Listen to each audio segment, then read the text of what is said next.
নমস্কার বন্ধুরা, মনিকা লাইফস্টাইলে সকলকে অনেক অনেক স্বাগত। আজ আমার মহা আনন্দের দিন। অনেক দিন পর আমাদের বাড়ির মেয়ে মানে আমার কাকাতো বোনের বিয়ে। তো এই বিয়েতে আমরা সকলে একসাথে সামিল হয়েছি। আর এদিকে বাড়িতে ব্যাংক পার্টি এসে গেছে। ওনাদের মতো করে খুব আনন্দ করছে এবং নেচে নেচে, ওই কাকা প্রচুর নাচছে, নেচে নেচে বাঁশি বাজাচ্ছে। আমরাও মোটামুটি রেডি হয়ে গেছি সকলে। এখন গায়ে হলুদের জন্য যে জল ভরতে যাওয়া, সেটা আমরা যাব। তোমরা দেখতেই পাবে যে প্রচুর প্রচুর লোক একসাথে হয়েছি আমরা। আর এই হলো আমার কাকা যার মেয়ের বিয়ে। সকল আত্মীয় স্বজন আমরা একত্রে হয়েছি। সকলাই কাকার কাকার মেয়ের বিয়ে উপলক্ষে আমরা সবাই যে যেখানে ছিল সকলেই এসেছে। আমাদের মাসি পিসি বোনেরা যে যেখানে ছিল সবাই। আর এই হলো আমার কাকি, যেই কাকাতো বোনের বিয়ে সেই কাকি। তো চলো, আর তোমরা দেখতে থাকো সকলের আনন্দ, নাচা গাচা, আমরা কতটা কি আনন্দ উপভোগ করেছি সেটা। তো তার মধ্যে একটি কথা আছে, আমি ক্যামেরাম্যান এবং নাচা দুটোই করেছি। তো নাচটা সেভাবে নিজেরটা তুলে ধরতে পারিনি, যেহেতু ক্যামেরাম্যান ছিলাম তাই। এটা হলো আমার পিস্তাতো বোন।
এরপরে আমরা জল ভরে চলে এসেছি বাড়িতে। আসলে যেই পুকুরটায় জল ভরা হয়েছে, প্লেসটা এতটাই সরু ছিল তাই তোমাদের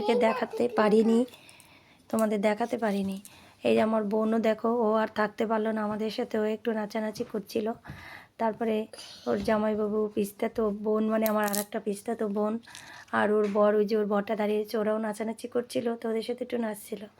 তো যাই হোক, সারাদিনের যে আচার অনুষ্ঠান সেগুলো কমপ্লিট হয়ে গেল। এরপরে চলে আসলাম আমরা বিয়েবাড়িতে। তো এখন 7টার মতো বাজে, আমি এখন ঢুকেছি, আর বোন আগেই ঢুকেছি, আর বড় তাড়াতাড়ি চলে এসেছে। দুঃখের বিষয়ে আমি গেটেও থাকতে পারিনি, তাই তোমাদেরকে দেখাতেও পারিনি, একটু লেট হয়ে গেছে। নিজে রেডি হওয়া, বাচ্চাকে রেডি করা, এইসব করতে করতে একটু লেট হয়ে গেছে। আর এই যে কল্যাণী থেকে আমার দিদিরা এসছে, তাদের সাথে একটু মিট করা। আর এদিকে বৌদি আর আমি ফাঁকে একটু সেলফি তুলে নিলাম। আর এদিকে বিয়েতে বসে গেছে বোন।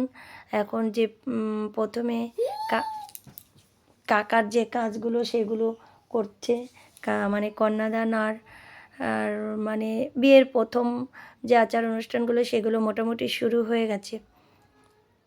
এরপরে তোমার 7 পাক হবে, তো তার জন্য রেডি। এই যে এদিকেও যজ্ঞের জন্য এবার যজ্ঞ হবে, মানে যজ্ঞ হবে, তারপরে 7 পাকে ঘোরা হবে।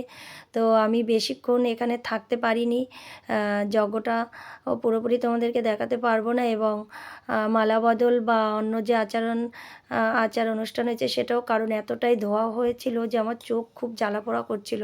তো আমি এখান থেকে সরে গিয়েছিলাম, প্রচণ্ড কষ্ট হচ্ছিল আমার। তো ওরা এখন 7 পাক ঘুরবে, এরপরে সিঁদুরদান হবে। তো সিঁদুরদানটা আমি ওটা ক্যামেরাবন্দি করতে পেরেছি, আর বাকি অনুষ্ঠানগুলো করতে পারিনি। তো এই এখন এই যে সিঁদুরদান হচ্ছে। তো এরপরে সিঁদুরদান অবধি আজকে। এরপরে যে মানে বাকি যে অনুষ্ঠানগুলো সেটা তো শ্বশুরবাড়ি, তো সেটা তোমাদের পরের পার্টে দেখাবো।